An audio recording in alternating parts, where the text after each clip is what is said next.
بسم اللہ الرحمن الرحیم۔ آباب آپ سب کے لیے سلامتی کی دعائیں۔ ہمارا آج کا موضوع ہے اردو میں انشائیہ نگاری اور پھر خصوصی مطالعہ غلام جیلانی اصغر۔ آپ جانتے ہیں غلام جیلانی اصغر کا تعلق دبستان سرگودا سے ہے۔ یہ ادب برائے ادب کے جو سمجھیے کہ دعوے دار ہیں اور ادب برائے زندگی کے انکاری ہیں، ان میں سر فہرست تھے۔ جناب وزیر آغا کے ساتھ ان کا تعلق عمر بھر رہا اور آغا صاحب نے ان پر خاصا لکھا۔ اگر آغا صاحب کے کوئی ان کے ہم عمروں میں دو تین قریبی دوست تلاش کیے جائیں تو ان میں انور سدید اور غلام جیلانی اصغر ضرور شامل ہوں۔ غلام جیلانی اصغر شاعر بھی تھے، ان کا ایک نظموں کا مجموعہ بھی شائع ہوا۔ مجھے یاد ہے ہم جب ایم اے کر رہے تھے 2004 میں ملتان یونیورسٹی سے، بہاول ذکر یونیورسٹی سے، تو ہمارے جنت مکانی استاد محترم پروفیسر عبدالرؤف شیخ صاحب نے ہمیں غلام جیلانی اصغر صاحب کا نظمیہ مجموعہ دیا تھا اور پڑھنے کی بھی ہدایت کی تھی۔ اس کے علاوہ ان کے ساتھ انشائیہ مخصوص ہے۔ انشائیہ آپ جانتے ہیں ایک خاص طرح کی ادبی صنف ہے جس میں مصنف شگفتہ انداز میں ظرافت کا پہلو لیے ہوئے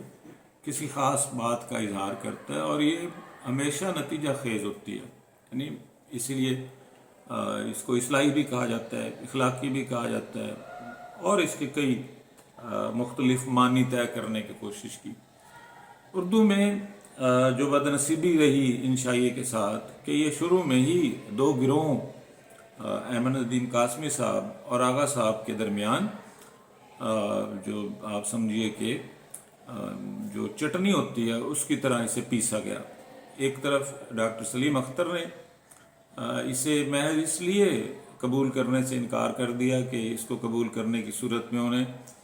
آغا صاحب کا جو دعویٰ تھا بزوم خود بھی اور ان کے اطراف کے لوگوں کا بھی کہ جدید انشائیہ کے بانی آغا صاحب ہیں، اور سلیم اختر یہ نہیں ظاہر اس پر بھی یقین نہیں کر سکتے تھے، قاسمی صاحب یقین نہیں کر سکتے تھے، اور دوسری طرف پھر انور سدید نے اس کا رد عمل دیا جو سلیم اختر صاحب نے اپنی تاریخ میں انشائیہ کا سیاپا، یہ باقاعدہ عنوان رکھا انہوں نے اپنی ادب کی تاریخ میں، جو تاریخ اس وقت ہزاروں روپے میں ملتی ہے اور بڑی فراوانی کے ساتھ بچوں کو دی جاتی ہے۔ لیکن یہ طے ہے کہ انشائیہ بطور صنف جو تاریخ کے مختلف ادوار ہیں ان میں رہا ہے۔ گو سلیم اختر اور انور سدید دونوں کو جب دیکھا جائے تو ایک کنفیوژن ہے ان کے ہاں، ایک سمجھیے کہ مغالطہ ہے کہ یہ ابتدائی جو ہمارے ادب پارے ہیں، جیسے محمد حسین آزاد نے اپنے خطوط میں انشائیہ نگاری کے حوالے سے کچھ بات کی، تو وہاں انشاء کے معنی نثر کے ہیں، وہاں انشاء کے معنی مخصوص جو صنف انشائیہ ہے اس کے نہیں ہیں، اور وہ جو غلط فہمی سلیم اختر صاحب نے ہمارے ناقدین کے ذہن میں ڈالی کہ جو مکتوبات آزاد ہیں اس میں انشائیہ کا لفظ بطور صنف استعمال ہوا ہے، تو یہ بات درست نہیں ہے۔ خود جو جدید تنقید کے لوگ ہیں جن میں ڈاکٹر عبادت بریلوی ہیں، جن میں دوسرے بھی بنیادی لوگ ہیں، وہ سر سید سے انشائیہ کا ابتدا کرتے ہیں، اور پھر اس طرح سر سید احمد خان کے بعد محمد حسین آزاد اور مولانا ابوالکلام آزاد، حسن نظامی، یہاں تک کہ وہ حسن نظامی کے جو ٹکڑے ہیں بیگمات کے آنسو کی صورت میں، بعض تو ستم ظریف انہیں بھی انشائیہ کہنے سے نہیں گھبراتے، حالانکہ وہ ان کی نوعیت بالکل مختلف طرح کی اور ایک خاص طرح کی ثقافتی مضامین ہیں جس میں معاصر جو حالات ہیں اور بالخصوص جو دربار شاہی کے افراد تھے ان کے حالات ہیں، اور پھر ان میں بھی زیادہ جو خواتین کے حالات ہیں، بیگمات کے ساتھ، شہزادوں کے ساتھ جو سلوک روا رکھ رہے تھے انگریز بھی، اور دہلی کے اطراف میں آباد راجپوت اور گوجر بھی جس طرح کا رویہ رکھ رہے تھے، اس کو حسن نظامی نے بڑے ہی دلسوز اور بڑے ہی پورا سر طریقے سے بیان کیا۔ وہ یہ بھی درست ہے کہ انشائیہ کی خوبی بھی دلسوزی بھی ہوتی ہے، اثر انگیزی بھی ہوتی ہے، حتیٰ کہ وزیر اعلیٰ کا یہ خیال ہے کہ جو غلام جیلانی اصغر ہیں وہ اپنے واقف کاروں پر اپنے انشائیوں سے میزائلوں کے حملے کرتے ہیں اور کسی بھی طرح سے انہیں کوئی چھوٹ نہیں دیتے، بلکہ وہ ایک واقعہ بھی درج کرتے ہیں کہ میں ایک دفعہ جیلانی صاحب کے گھر گیا انہیں ملنے، اور جب میں نے ان کا دروازہ بجایا تو مجھے ایک شخص جس نے ایک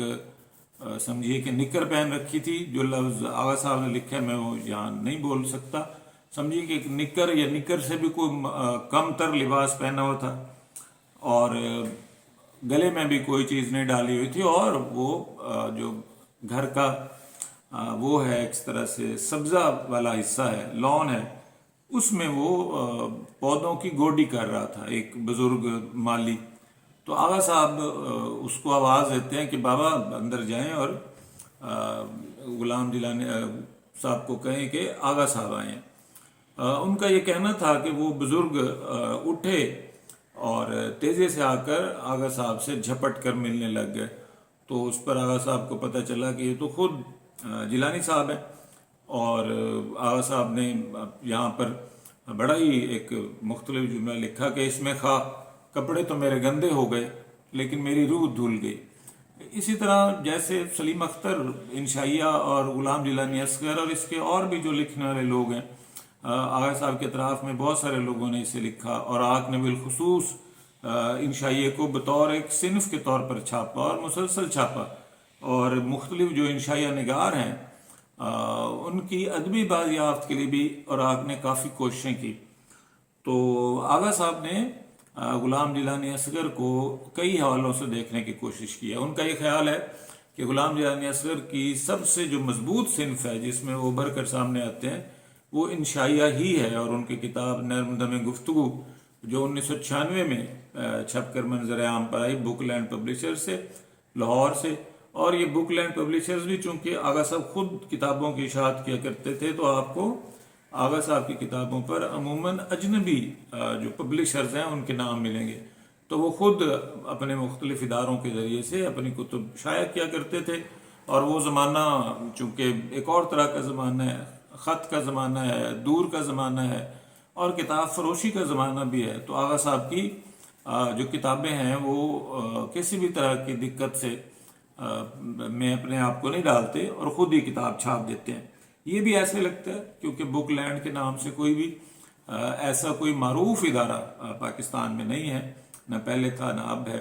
لیکن اس سے جو ان کی کتاب غلام جیلانی صاحب کی نرم دم گفتگو شائع ہوئی، آغا صاحب اس کتاب کے تناظر میں یہ کہتے ہیں کہ غلام جیلانی اصغر بیک وقت ایک ایسا درویش دنیا دار ہے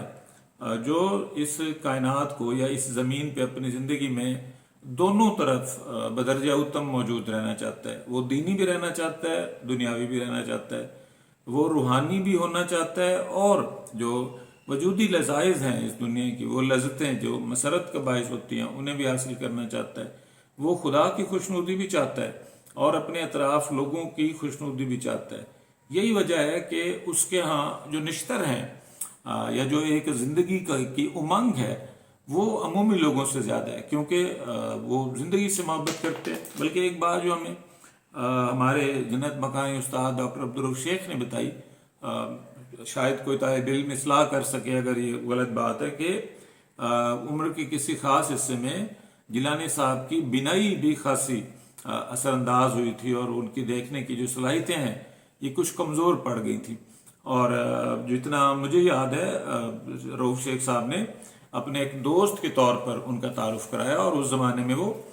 کالج میں پڑھایا کرتے تھے، اور اس بات کا بھی اظہار کیا کہ ان کی بینائی کمزور ہو گئی، اور وہ نظم کے معاصر منظرنامے میں یا سرگودا کے منظرنامے میں اچھے شاعر ہیں۔ یہ بھی سچ ہے کہ سرگودا نے کوئی نمائندہ نظم نگار اردو نظم کو نہیں دیا، جو خود آغا صاحب کی نظم ہے آدھی صدی کے بعد، ہم اسے تو کسی شمار میں لے سکتے ہیں، ایک سنجیدہ جو نظمیہ روایت ہے جدید اردو نظم کی اس میں شمار کر سکتے ہیں، لیکن جس طرح کا ادب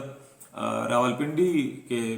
دبستان سے سامنے آیا، جس طرح کا ادب لاہور کے دبستان سے سامنے آیا، اور مجید امجد نے اکیلے نے ساہیوال کو دبستان بنا دیا، اس طرح کی کوئی مثال ہمیں سرگودا میں نہیں ملتی۔ ہاں یہ حقیقت ہے کہ مجید امجد کو بھی آغا صاحب نے مسلسل چھاپا، گو اور لوگوں نے بھی چھاپا، لیکن آغا صاحب نے بھی مجید امجد کو مسلسل اپنی زندگی میں چھاپا۔ یہ خیال بھی عام ہے کہ انشائیہ کی جو صنف ہے وہ انگریزوں کی آمد کے ساتھ یہاں آئی، اور سر سید نے اپنی بات کو عام آدمی تک پہنچانے کے لیے جہاں مضمون کا سہارا لیا وہاں انشائیے کا بھی سہارا لیا۔ اس میں یہ فرق صرف اتنا کرتے ہیں کہ مضمون میں جو مصنف ہے وہ پہلے سے جو عنوان ہے یا جو اسکیم آف اسٹڈی ہے یا جو ترتیب ہے اپنے موضوع کی اسے طے کر لیتا ہے، اور پھر اسی ترتیب کے ساتھ ایک سائنسی انداز پر اپنے جو نتائج ہیں ان کی تصویر کرتا ہے۔ اس کے برعکس انشائیہ میں مصنف آزاد رہتا ہے، وہ اپنے خیالات کو، اپنے تخیل کو، اپنے ذاتی قیاسات کو، اپنے تعصب کو یا اپنی محبت کو، اپنی پسندیدگی کو یا اپنی ناپسندیدگی کو پوری آزادی کے ساتھ لکھ سکتا ہے۔ یہی وجہ ہے کہ انشائیے میں تخلیقی عناصر ہوتے ہیں، جبکہ مضمون عام طور پر یہ بالکل کہنا کہ مضمون بالکل بھی تخلیقی عنصر سے خالی ہوتا ہے درست بات نہیں ہوگی۔ مضمون میں بھی تخلیقی عنصر موجود ہو سکتا ہے کہ جب مولانا ابوالکلام آزاد مضمون لکھیں گے، جب محمد حسین آزاد مضمون لکھیں گے، جب ڈاکٹر عامر سہیل مضمون لکھیں گے، جب ڈاکٹر انوار احمد مضمون لکھیں گے،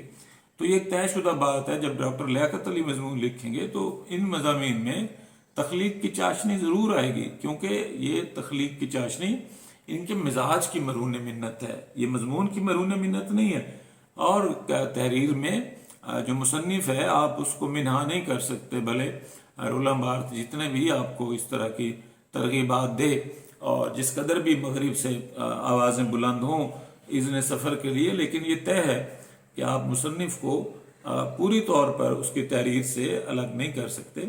اتنا ضرور کر سکتے ہیں کہ مصنف کا ہوا آپ پر بطور نقاد نہ بیٹھے اور آپ چیزوں کا تجزیہ کریں۔ افسانے انشائیہ کے حوالے سے بہت سارے لوگوں نے بہت سارا کام کیا۔ اس کی جو ابتدائی کتابیں ہیں، جیسے آپ کو کہا سر سید کے زمانے سے چھوڑی وہ کی جاتی ہیں، ان کو قلم بند کیا جاتا ہے، یہ شاید سے جوڑا جاتا ہے، اور یہ بھی ایک خیال ہے کہ مخزن نے بھی انشائیے کی صورت میں تحریریں چھاپی، اور بالخصوص مخزن نے اس کا ایک انتخاب بھی شائع کیا جس میں رموز حیات، چھونا منع ہے، اور اس طرح کے کئی دیگر انشائیے جن کے مصنفین خواجہ اسحاق اور عزیز دہلوی وغیرہ تھے، عزمی دہلوی تھے، ان کی چیزیں مخزن میں چھپی۔ اس کے علاوہ 1944 کے ارد گرد بھی انشائیہ کے حوالے سے کچھ بنیادی چیزیں سامنے آئیں۔ ایک مضمون شادی اور شادی و غم کے نام سے بڑا معروف ہوا اپنے زمانے میں، اور یہ شرر کا انشائیہ مانا جاتا ہے، اور یہ بھی خیال موجود ہے کہ شرر نے بھی انشائیہ نگاری میں اپنی جو صنف نثر ہے یا اپنا جو نثر نگاری کے کمالات ہیں ان کو ظاہر کیا، اور ان کے یہاں بالخصوص سادگی کے نام سے ایک انشائیہ ہے، سوگواری کے نام سے ایک انشائیہ ہے، اور شادی و غم کے نام سے ایک انشائیہ ہے جسے بہت اہمیت دی جاتی ہے۔ اور اگر آپ نے ان انشائیوں کو پڑھنا ہو تو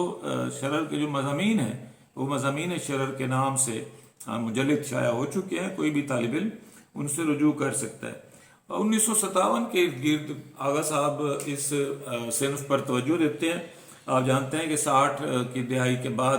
اوراق چھپنا شروع ہوتا ہے، لیکن اوراق سے پہلے ہی آغا صاحب 1957 کے ارد گرد ادب لطیف میں یہ جو نثر لطیف آپ اسے کہہ لیں یا لطیف پارے یا خیال پارے، ان کے یہ شائع ہونا شروع ہو گئے تھے، اور پھر بعد میں انہوں نے ادب لطیف کے بعد خود اوراق کو ان تحریروں کی اشاعت کے لیے منتخب کیا اور اس کو آگے بڑھانے کی کوشش کی۔ لیکن یہ ایک حقیقت ہے کہ جب ہمیں اس صنف پر کوئی مواد ڈھونڈنا ہو تو ہم پھر غلام جیلانی اصغر کے ہی چند جو نمائندہ انشائیے ہیں، جیسے بچہ پالنا، غیر ذمہ داری، مکان بنانا، سوال اٹھانا، کچھ ریٹائرمنٹ کا احوال، اب آپ اگر انہیں دیکھیں تو یہ ایک طرح سے خاکہ نگاری ہے، ایسے رائٹنگ ہے، جو کچھ بیتی ہم پر یا جو بیتنے کے امکانات ہوں یا جس کیفیت سے ہم شکار ہوں اس کو کچھ اس طرح سے بیان کرنا ہے کہ اس کی تلخی جو ہے یا جو اس کا تلخابہ ہے اسے شیریں بنا دیا جائے اور اس کو گوارا کر دیا جائے۔ اور آپ کو معلوم ہے کہ ریٹائرمنٹ کے بعد کیا حالات کیے جاتے ہیں سرکاری افسران کے یا سرکاری ملازمین کے، کہ آپ مجھ سے ہی اندازہ لگا لیجئے کہ مجھے اپنی ایک ملازمت سے سبکدوش ہوئے 6 سال ختم ہونے کو آئے ہیں، اور میری جو واجبات میرے ادارے کی طرف ہیں انہیں اب تک جو کلرک بادشاہ ہیں وہ عجیب و غریب قسم کی لیت و لال سے لٹکاتے رہتے ہیں۔ کجا کے 61-61 برس کا ایک اپنی زندگی کے بہت سارے تجربے کیا ہوا نسبتاً نیم شکست خوردہ انسان، جس کے سامنے زندگی ایک پینشن کی صورت میں کھڑی ہوتی ہے اور وہ بھی اس کے لیے ایک وبال بن جائے، تو ظاہر ہے کہ اس کو پھر جو نثر لطیف ہے اس کا ہی سہارا لینا پڑے گا کہ اگر وہ مصنف ہے۔ یہی شاید وہ سبب ہے جس کی بنیاد پر مصنف کو دیگر شعبہ ہے زندگی پر ترجیح دی جاتی ہے، کہ مصنف کا کام کیتھارسس کا کام بھی ہے۔ تو انشائیہ کو غلام جیلانی اصغر نے کیتھارسس کے طور پر بھی استعمال کیا۔ جیسے آپ جانتے ہیں مکان بنانا، پاکستان میں مکان بنانا جہاں قیمتیں آسمان کو چھوتی ہیں، جہاں سریہ ڈالر کے ریٹ پر ملتا ہے، جہاں سیمنٹ نکالی پنجاب سے جاتی ہے، ڈی جی خان سے جاتی ہے، لیکن اس کے نرخوں کا تعین عالمی منڈی سے کیا جاتا ہے، جہاں ایک عام آدمی یا متوسط طبقے کے آدمی، اور اگر وہ آدمی غلام جیلانی اصغر ہوں جو کالج کے ٹیچر ہوں، تو ان کے لیے مکان بنانا ایک بہت بڑا خواب ہوتا ہے۔ یعنی ایک مکان بنانے کے بعد وہ اپنی زندگی کو نیم جنت میں تصور کرنے لگ جاتا ہے۔ اس سے آپ اندازہ لگا سکتے ہیں کہ مکان بنانا کس طرح سے ایک شخص کے اعصاب پر سوار ہوتا ہے، اور پھر وہ اعصاب شکن مرحلہ اگر کئی طرح کی رکاوٹوں سے، کئی طرح کی مشکلات سے، کئی طرح کی قرض داریوں سے، کئی طرح کی یوں سمجھیے کہ دوستوں کی آزمائشوں سے گزر کر مکمل ہو، تو پھر اگر بنانے والے کی طبیعت میں مزاح اور شگفتگی ہو تو وہ کس طرح کے نشتروں سے اسے بیان کرے گا۔ یہ نشتر جنہیں وزیر اعلیٰ میزائل کہتے ہیں اور جنہیں ڈاکٹر سلیم اختر سیاپا کہتے ہیں، یہ حقیقت ہے کہ یہ نشتر غلام جیلانی اصغر کے ہاں ملتے ہیں۔ وہ مکان بنانا ہو، اور پھر اگر آپ ان کے اسلوب کی بات کریں تو لمبے جملے لکھنا، کرافٹ کرنا، گو ٹھیک ہے بہت سارے لوگوں کا کام نہیں ہوتا، ایک تفصیلی جملہ یا طویل جملہ لکھنا بھی فنی عظمت کا گواہ ہے، اور وہی شخص طویل جملہ لکھ سکتے ہیں جن کے ہاں علم کا ایک سمندر موجزن ہو، ورنہ تو مشکل ہے۔ لیکن اسی طرح یہ ایک اٹل حقیقت ہے کہ مختصر جملے کے ساتھ، سادہ بیانیے کے ساتھ اپنی تحریر کو پر اثر بنانا بھی ہر ایک کا کام نہیں ہے۔ لیکن ہم دیکھتے ہیں کہ یہ کتاب نرم دم گفتگو، اور یہ ابھی تک اپنی سطح کی 1950 کے بعد کی واحد کتاب ہے۔ پیچھے آپ اس طرح کے نمونے آب حیات میں تلاش کر سکتے ہیں، جیسے آپ سے گزارش کی شرر کے مضامین میں کر سکتے ہیں۔ آپ اسی طرح کے نمونے حسن نظامی کے ہاں زندگی کی جو آپ سوچئے کہ بدسلوکی ہے انسان کے ساتھ، زندگی جس کڑواہٹ کے ساتھ، جس تلخی کے ساتھ انسان سے ہم آمیز ہوتی ہے، اس کا بیان آپ کو ملتا ہے۔ لیکن یہ عجیب و غریب پہلو ہے کہ 50 کے بعد حالانکہ ہمارا معاشرہ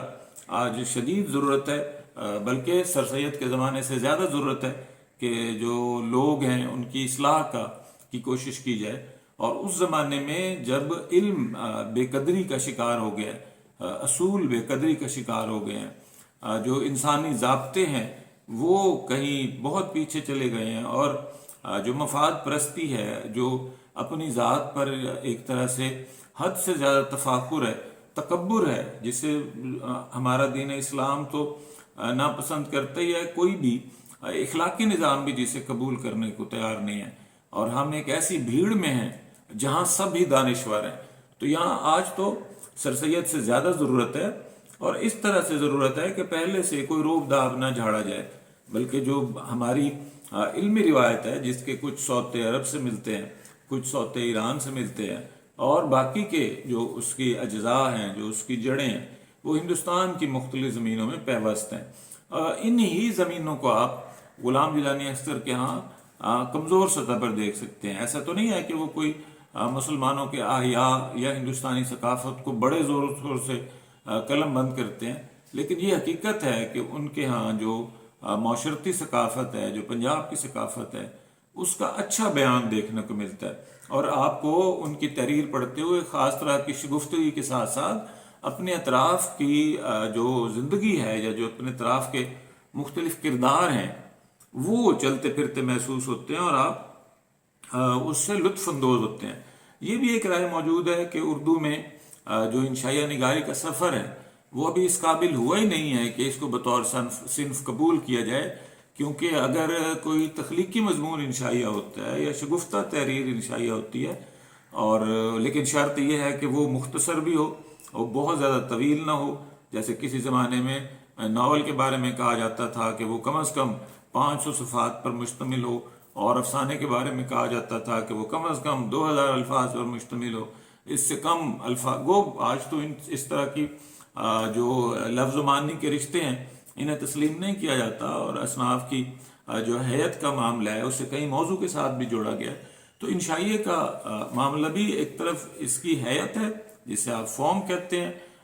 جس میں اسے پیش کیا جاتا ہے، اور دوسرا اس کا موضوع ہے۔ تو اپنے موضوع میں انشائیہ اپنی زندگی کے مختلف واقعات کو قلم بند کرتا ہے، اور اپنی حیت میں یہ لگ بھگ ایک نیم مضمون ہوتا ہے، لگ بھگ ایک نیم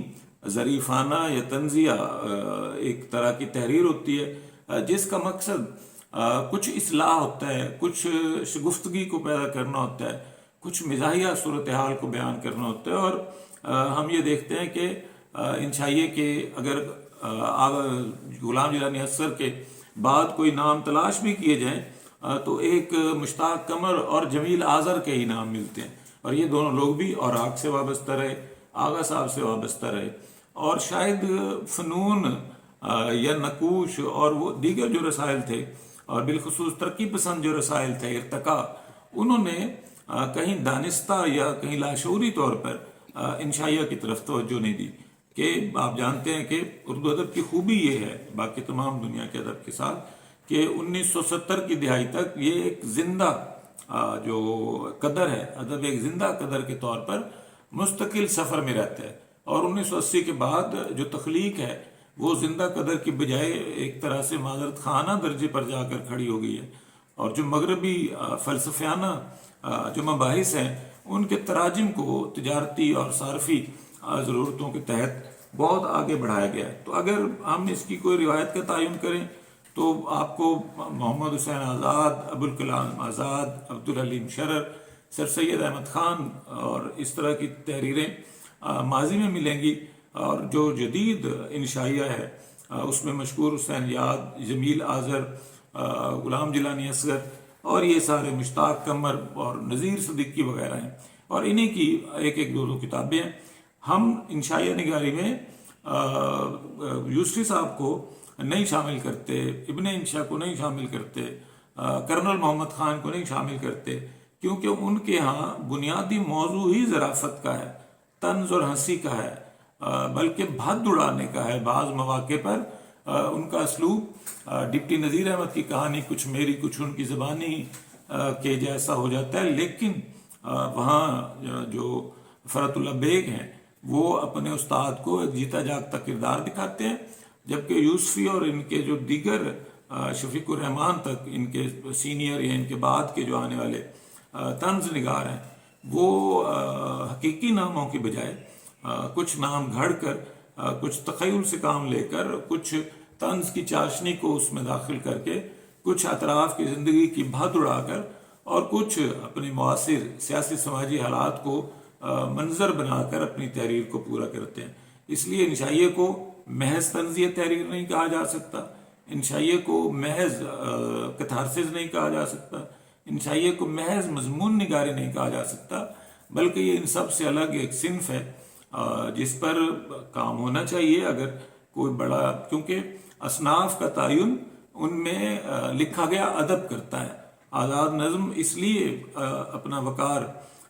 بنانے میں کامیاب ہوئی کہ اسے اچھے شاعر میسر ہوئے، افسانہ اس لیے افسانہ بن کر ابھرا کہ اسے اچھے مصنفین میسر ہوئے۔ تو اگر انشائیہ کو